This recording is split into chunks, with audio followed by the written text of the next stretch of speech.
Hello everyone, कैसे हैं आप सब। आई होप सब अच्छे होंगे। हम ज्योग्राफी की क्लास पढ़ रहे थे भाई, पीजीटी एस्टेट के लिए। शाबाश, एक बार जल्दी से जुड़ जाओ। और आज नदियों को कंप्लीट करते हैं, कौन सी नदी कहाँ गिरती है, क्या कुछ है। और ये 3 वीडियो अगर आप देख लोगे तो कोई भी क्वेश्चन है वो आपका गलत नहीं होगा। आज हम प्रायद्वीपीय भारत की नदियों को कंप्लीट करेंगे भाई, प्रायद्वीपीय भारत की नदियाँ। ठीक है।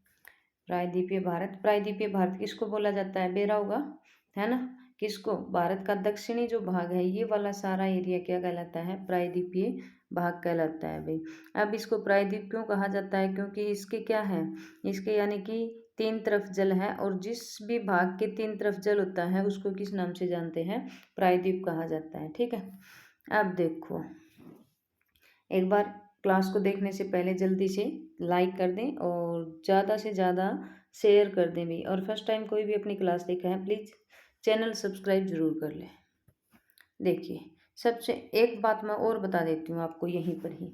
ये है हमारा कौन सा, ये है प्रायद्वीपीय भारत है या दक्षिणी भारत है हमारा, ये वाला।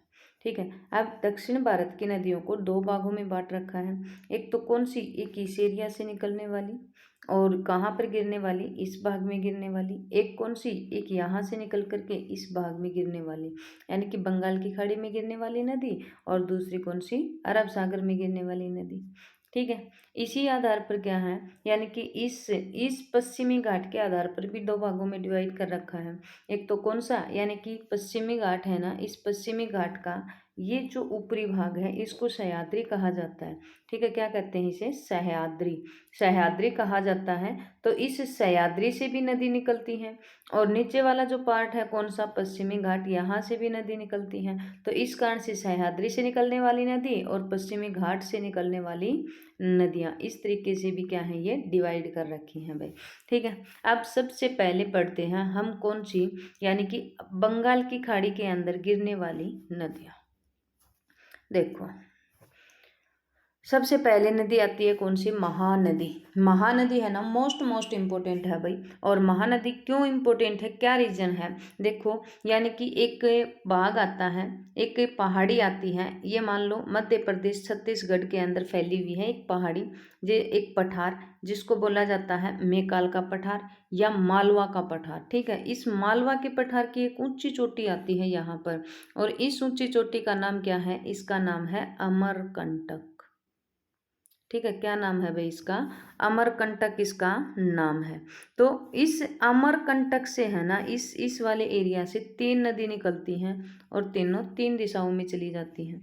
सबसे इस साइड में जो नदी आती है इसका नाम है नर्मदा। ठीक है। इस साइड में जो नदी जाती है इसका नाम है महानदी, और ये जो ऊपर की साइड जाती है इसका नाम है सोन। ठीक है। इस तरीके से क्या है, ये 3 नदियाँ निकलती हैं। अब देखो, यानी कि महानदी है, महानदी के कौन कहाँ से निकलती है, तो कहाँ से भाई, छत्तीसगढ़ के अंदर, और छत्तीसगढ़ में जगह कौन सी, अमरकंटक। ठीक है। तो कहाँ से, यह एक अनुमान है कि ये कहाँ से, छत्तीसगढ़ के निकट से निकलती है, पर्टिकुलर याद रखना है अमरकंटक। ठीक है। कहाँ, अमरकंटक, यहाँ से निकलती है। और यह नदी पूर्व की ओर बहती हुई अपना बाराष्ट्रीय यानी कि अपना बहाव है वो ज़्यादा बंगाल की खाड़ी के अंदर क्या कर देती है, विसर्जित कर देती है। और निर्माण किसका करती है, ये डेल्टा का। ठीक है। किसका निर्माण करती है, डेल्टा का। लंबाई की अगर बात करें तो 857 किलोमीटर है। इसकी लगभग यानी कि कितना एरिया कवर करती है ये, तो इसका क्षेत्रफल है कितना, 1.42 लाख वर्ग किलोमीटर। और यह श्रेणी यानी कि नदी मध्य प्रदेश, छत्तीसगढ़, झारखंड, ओडिशा में क्या है, विस्तृत है। मतलब कि है कि इसकी जो भी कोई सहायक नदियां हैं वो भी इनको मिला करके अपवाद द्रोणी बन जाती हैं। तो इसका विस्तार मध्य प्रदेश, छत्तीसगढ़ और कहाँ पर है, झारखंड के अंदर क्या है, इसका विस्तार आता है भाई। ठीक है। नेक्स्ट देखो, शाबाश। इस नदी की अपवाद द्रोणी का, हाँ, यानी कि कितना, अपवाद द्रोणी का 53%, मान लो 100% यानी कि क्या है, जल है, तो इसका 53% भाग मध्य प्रदेश के द्वारा और 47% भाग यानी कि छत्तीसगढ़ के द्वारा, सॉरी, इसका 53% भाग मध्य प्रदेश और छत्तीसगढ़ के द्वारा, ठीक है, और 47% भाग ओडिशा राज्य के अंदर क्या है, विस्तृत है। मतलब इतना भाग है वो ये बहती है, वो वाला एरिया है ओडिशा के अंदर, और ये वाला जो एरिया है ये मध्य प्रदेश और छत्तीसगढ़ के अंतर्गत आता है। अब बात करें किसकी, यानी कि इसकी बाईं ओर, जबकि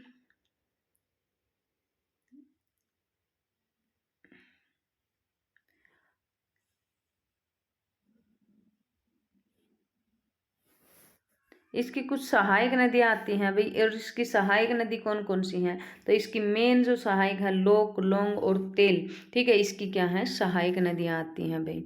नेक्स्ट देखो शाबाश, गोदावरी नदी। हाँ, इस नदी के ऊपर है ना एक चीज़ और याद रखनी है आपको, महानदी के ऊपर बांध बना रखा है। कौन सा बांध बना रखा है भाई, तो इसके ऊपर बना रखा है हीराकुंड बांध।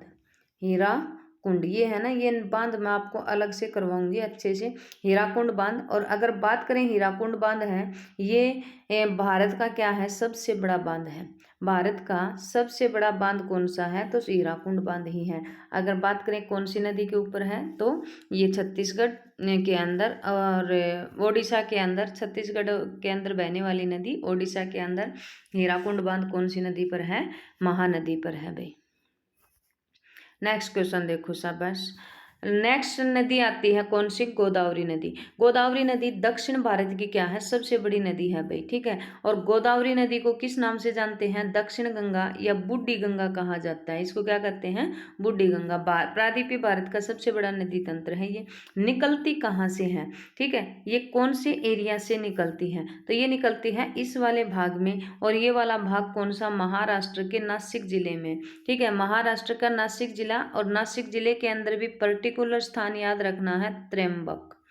त्र्यंबक नामक स्थान से क्या है, ये नदी निकलती है भाई, ठीक है। और फिर क्या है, यानी कि ये कहाँ से बहते हुए भाई, ये यानी कि पूर्व की ओर बहते हुए और किस में जाकर के गिर जाती है, बंगाल की खाड़ी में गिर जाती है। इसकी कुछ सहायक नदियां हैं, ठीक है, मोस्ट इंपोर्टेंट ये इसकी सहायक नदी है भाई।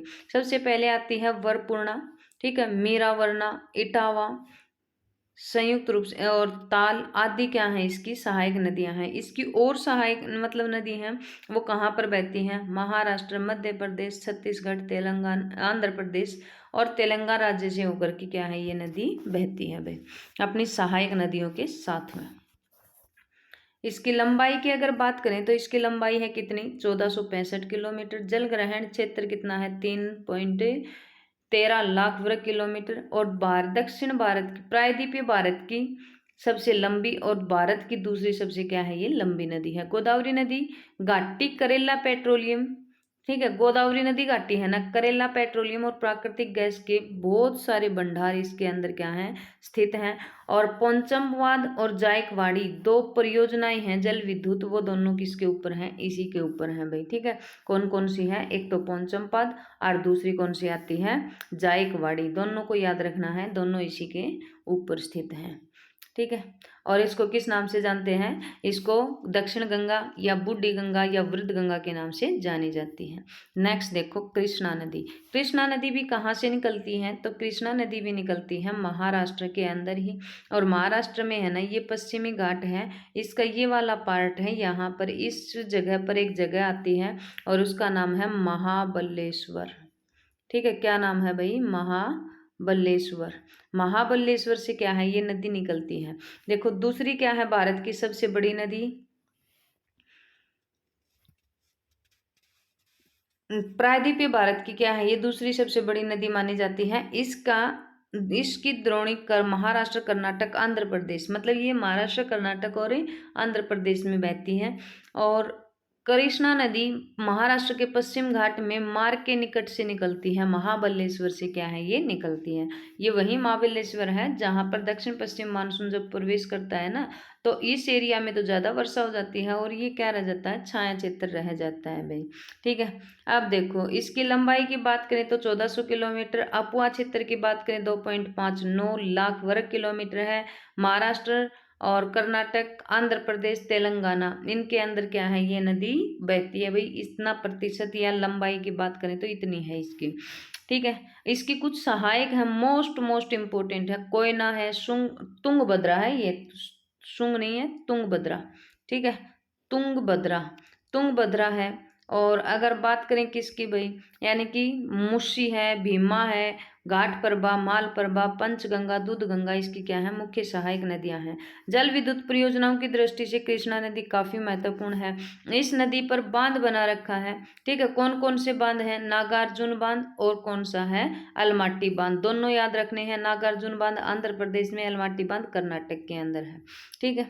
और लंबाई इसकी बता दी, सहायक नदियां भी इसकी कौन कौन सी हैं वो बता दी। अगली है कावेरी नदी। कावेरी नदी है, कावेरी नदी की बात करें तो कहाँ से, ये भी पश्चिमी घाट से ही निकलती है।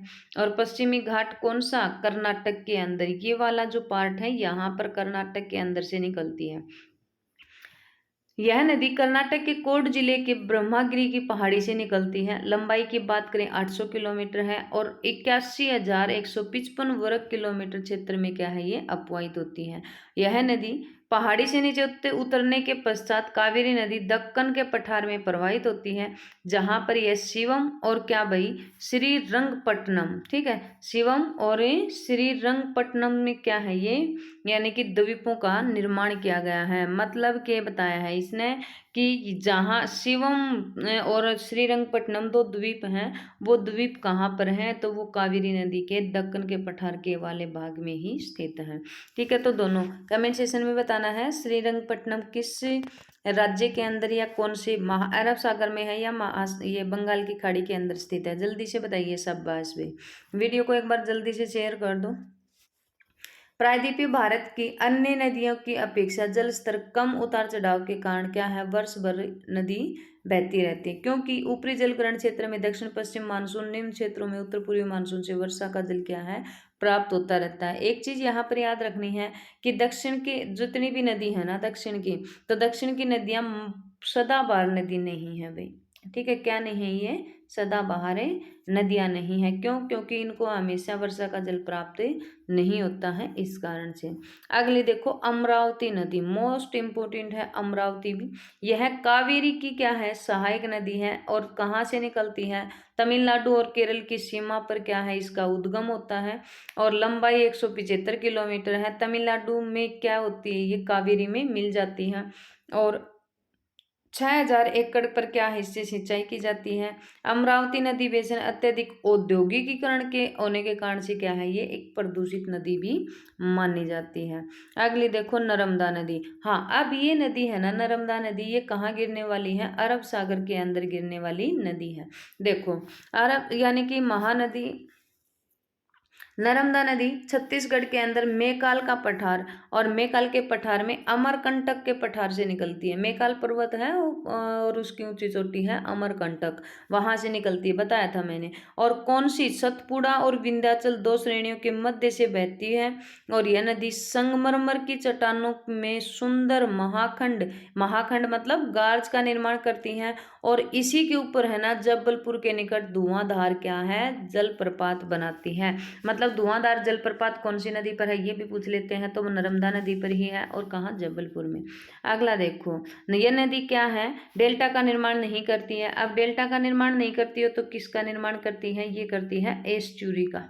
एस्चुरी का क्या है, ये निर्माण करती है। इसका प्रमुख कारण यह है कि ये एक अंश घाटी से होकर प्रवाहित होती है, इसलिए इसमें अवसाद का हमेशा क्या है, बहाव। मतलब अवसाद कौन पाए, जहाँ अवक्षेप यानी कि जो जमाव हो जाता है ना, वो चीज इसके अंदर ही नहीं मिलती है भाई, ठीक है। और ये क्या है, ब्रिंस घाटी, ब्रिंस घाटी से बहने वाली क्या है, ये एक नदी है।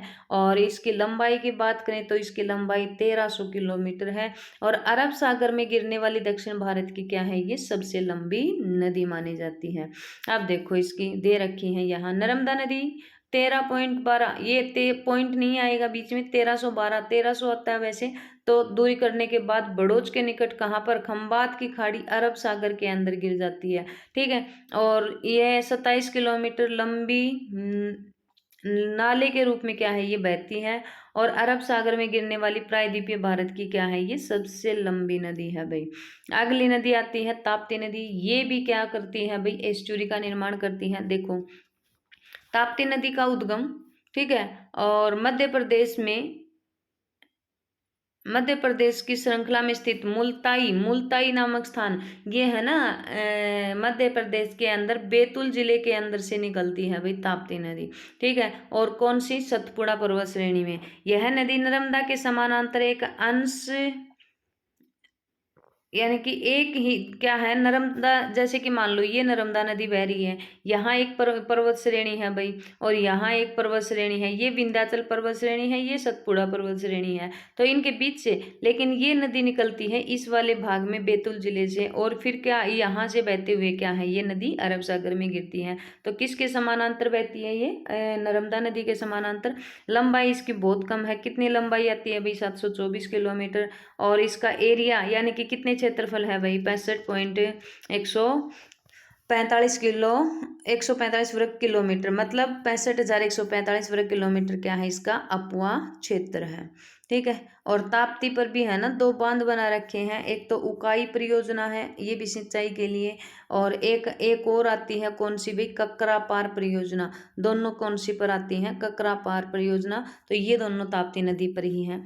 ठीक है, अगला देखो, लूनी नदी मोस्ट मोस्ट इंपॉर्टेंट है, बहुत बार पेपर में आती है भाई। ये राजस्थान का सबसे बड़ा नदी तंत्र है। यह नदी पुष्कर झील की 2 धाराओं सरस्वती और साबरमती के रूप में उत्पन्न होती है।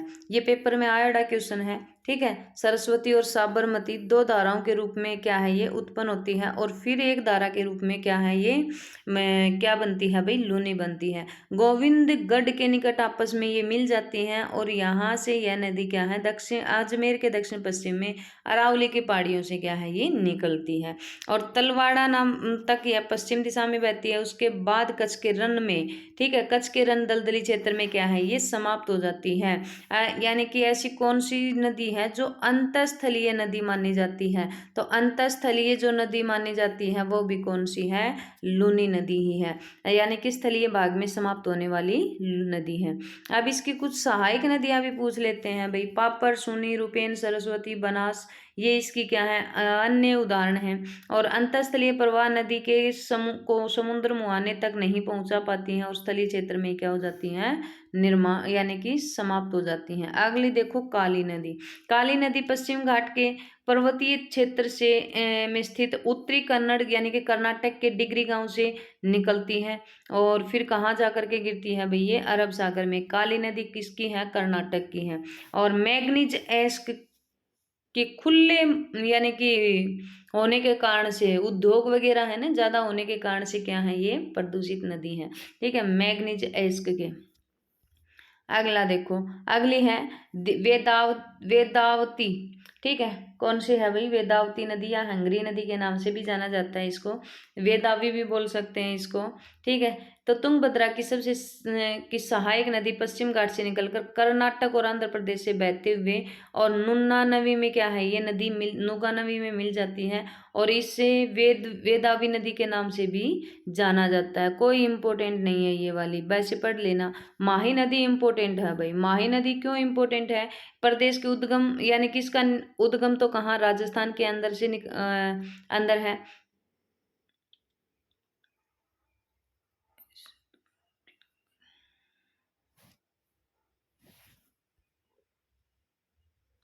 माही नदी की अगर बात करें तो माही नदी कहाँ से निकलती है भाई? मेहद झील से निकलती है। ठीक है, कहाँ? मेहद झील। और ये मेहद झील कहाँ? मध्य प्रदेश के अंदर से निकलती है, और कहाँ पर गिरती है ये मतलब राजस्थान से बहते हुए, और किस में भाई? ये खंबात की खाड़ी के अंदर क्या है, ये गिर जाती है। ठीक है, और माही नदी क्या करती है? माही नदी है ना, किसको? यानी कि कर्क रेखा को क्या करती है, ये 2 बार काटती है। कर्क रेखा को 2 बार काटने वाली कौन सी नदी है? माही नदी ही है भाई। ठीक है, नेक्स्ट देखो, मोठी मोठी नदी, ये भी कहाँ से भाई? ये भी मध्य प्रदेश में।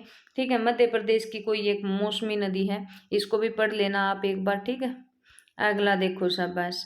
पश्चिम की ओर बहने वाली छोटी छोटी नदियां हैं अरब सागर, ये कोई इम्पोर्टेंट नहीं है। एक हाँ, ये इम्पोर्टेंट है, शरावती नदी, मोस्ट इम्पोर्टेंट है भाई। ठीक है, शरावती नदी के ऊपर कौन सा जलप्रपात है? जोग जलप्रपात, 271 किलोमीटर। ठीक है, और कर्नाटक के शिवमोगा जिले से क्या है, ये नदी निकलती है भाई। ठीक है, ये छोटी नदियां हैं, इनको भी देख लेना आप एक बार। और आगे देखो, शाबाश। मांडवी नदी कर्नाटक और गोवा के में प्रवाहित होने वाली नदी है, ठीक है। और इसको इसको कर्नाटक की क्या माना जाता है, मांडवी नदी को जीवन रेखा कहा जाता है भाई, ठीक है। क्या कहते हैं, मांडवी को जीवन रेखा। जुआरी नदी यह है गोवा राज्य में ही क्या है, प्रवाहित होने वाली सबसे लंबी नदी है और ज्वारीय नदी भी कहलाती है ये। और लंबाई की बात करें तो 92 किलोमीटर इसकी क्या है, लंबाई है। केरल की और भी बड़ी नदियां हैं, जैसे कि भरतपुजा अन्नामलाई की पहाड़ियों से क्या है, निकलती हैं। भरतपुजा नदी है ये दक्षिण केरल की सबसे बड़ी, अन्नामलाई की पहाड़ी से निकलती है। पोनानी के नाम से भी इसको जाना जाता है। पेरियार भी इम्पोर्टेंट है भाई, केरल की दूसरी सबसे लंबी नदी है, ठीक है। और जीवनदायिनी भी इसको कहा जाता है, केरल की जीवनदायिनी। और अब देखो ब्रह्मपुत्र नदी तंत्र। ब्रह्मपुत्र नदी तंत्र यानी कि उत्तर भारत का जो नदी तंत्र है उसमें तीसरा था ये, ठीक है। ब्रह्मपुत्र नदी तंत्र विश्व की सबसे बड़ी नदियों में से एक माना जाता है। ब्रह्मपुत्र नदी निकलती कहाँ से है, तो कैलाश पर्वत के पास में मानसरोवर झील के निकट मायुंग हिमनद चेम्मू युंगडुंग, ये नाम याद रखना है भाई, चेम्मू युंगडुंग हिमनद, यहाँ से क्या है, ये नदी निकलती है। यहाँ से भी यह प्रवाह दिशा के अनुदैर्घ्य रूप में बहती हुई दक्षिण तिब्बत के शुष्क समतल, मतलब ये जैसे कि मान लो ये है चेमू युंगडुंग, यहाँ से निकलने के बाद ये नदी इस दिशा में बहती है और यहाँ पर इसको सांगपू कहा जाता है, ठीक है। क्या कहते हैं इसको, सांगपू।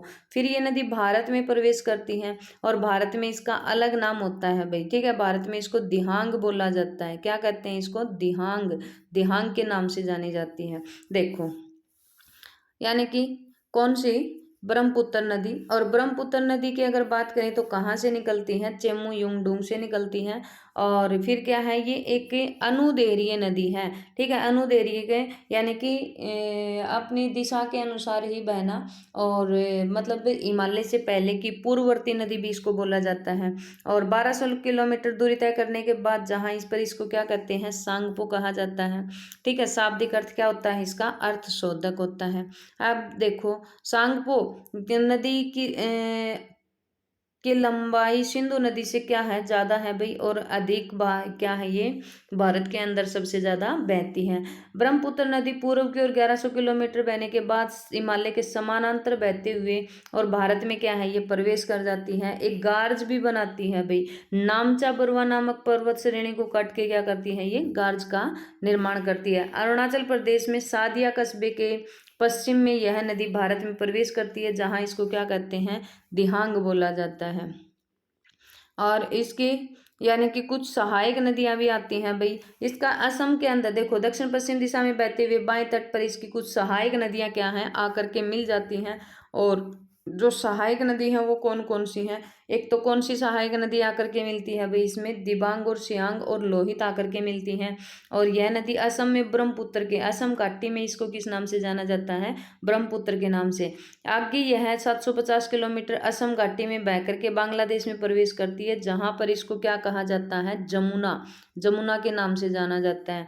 और बांग्लादेश में तिस्ता नदी ब्रह्मपुत्र नदी के दाहिने किनारे से आकर के मिलती है, जहां इसका संयुक्त अपवाद जमुना कहलाता है, ठीक है। तिस्ता और ये ब्रह्मपुत्र दोनों मिलकर के किस नाम से जानी जाती हैं, जमुना के नाम से जानी जाती हैं। अंत में यह नदी किसके नाम से भाई, पद्मा के। ये गंगा नदी आई, इसमें ये ब्रह्मपुत्र मिल गई, ये धारा है, इसको क्या कहा जाता है, मेघना कहा जाता है। और मेघना के नाम से कहाँ गिरती है, बंगाल की खाड़ी में, और किसका निर्माण करती है, ये डेल्टा का निर्माण करती हैं। ब्रह्मपुत्र की और भी सहायक हैं भाई, सुबनसिरी है, कामेत है, धनसिरी है, मानस है, जिया है, बरेली है, तिस्ता। जबकि इसकी और भी सहायक नदियां आती हैं। और सहायक इसकी कौन कौन सी हैं, तो इसकी और सहायक नदियों के अंतर्गत अगर बात करें तो इसकी बूढ़ी दिहांग है, धनसिरी है, दिहास है, कपिली है, ये भी क्या है, इसकी सहायक नदियां आती हैं भाई, ठीक है। और इसके बाद देखो ये यहाँ पर दिखा रखा है ब्रह्मपुत्र नदी तंत्र, इसको आप अच्छे से देख सकते हैं। ब्रह्मपुत्र नदी तंत्र देखो, मैं थोड़ा ये साफ नहीं दिखाई दे रहा है इसकी में, कोई बात नहीं, मैं दोबारा से आपको और दिखा दूंगी भाई। अब देखो आगे, ब्रह्मपुत्र नदी मार्ग परिवर्तन के लिए अपर्दन के लिए भी जानी जाती है भाई। और बड़े बड़े द्वीप भी इसमें पाए जाते हैं। माजुली, ठीक है, माजुली द्वीप है ये, माजुली, ये असम के अंदर है, विश्व का सबसे बड़ा नदी द्वीप है। उमानंद भी है भाई इसी पर ही, उमानंद, उमानंद नदी द्वीप है वो भी इसी नदी के ऊपर है, ठीक है। और सिक्किम पश्चिम बंगाल में मेघना और बांग्लादेश, सिक्किम पश्चिम बंगाल में एवं मेघना बांग्लादेश उत्तर पूर्व में बहने वाली भारत की क्या है, ये नदी है भाई। और इसके बाद देखो लोहित तिब्बत की छयालछू पर्वत श्रेणी से क्या है, ये निकलती है। कौन सी? लोहित, तिब्बत के पठार से निकलती है। और यह भी क्या है, एक पूर्ववर्ती नदी है। और फिर किसमें भाई, असम, अरुणाचल प्रदेश, तिब्बती क्षेत्र में क्या है, ये नदी बहती है, ठीक है। और एक चीज और है, सितंबर 2016 में चीन ने जल परियोजना के अन की एक सहायक नदी की इनकी एक सहायक नदी की, जिसके बाद केंद्र सरकार ने ब्रह्मपुत्र के पानी का उपयोग करने वाले राज्यों की सरकारों के साथ मिलकर के निगरानी, जल की महानिगरानी कर रही हैं, ताकि भारतीय राज्यों के निवासियों की हित की रक्षा की जा सके। यानी कि ब्रह्मपुत्र प्रवाह है, इसके ऊपर क्या है, विशेष निगरानी रखी गई है। और इसके बाद आगे देखो, ये है ना, ये पढ़ लेना भाई, तीस्ता नदी कहाँ से निकलती है, रमित नदी कहाँ से निकलती है, मानस नदी है ये कहाँ से निकलती है, सुबनसिरी कहाँ से निकलती है। मैं आपको है ना इनकी पीडीएफ दे दूंगी, और ये पीडीएफ आप अपने टेलीग्राम चैनल है ऑफिशियल एग्जाम पॉइंट के नाम से, उसके डिस्क्रिप्शन में मिल जाएगा, और इसमें आपको ये पीडीएफ प्राप्त हो जाएगी, ठीक है। तो वीडियो को लास्ट तक देखना और इसको कंप्लीट पढ़ना। नदियों से रिलेटेड कोई भी क्वेश्चन है वो आपका गलत नहीं होगा भाई। Okay, bye.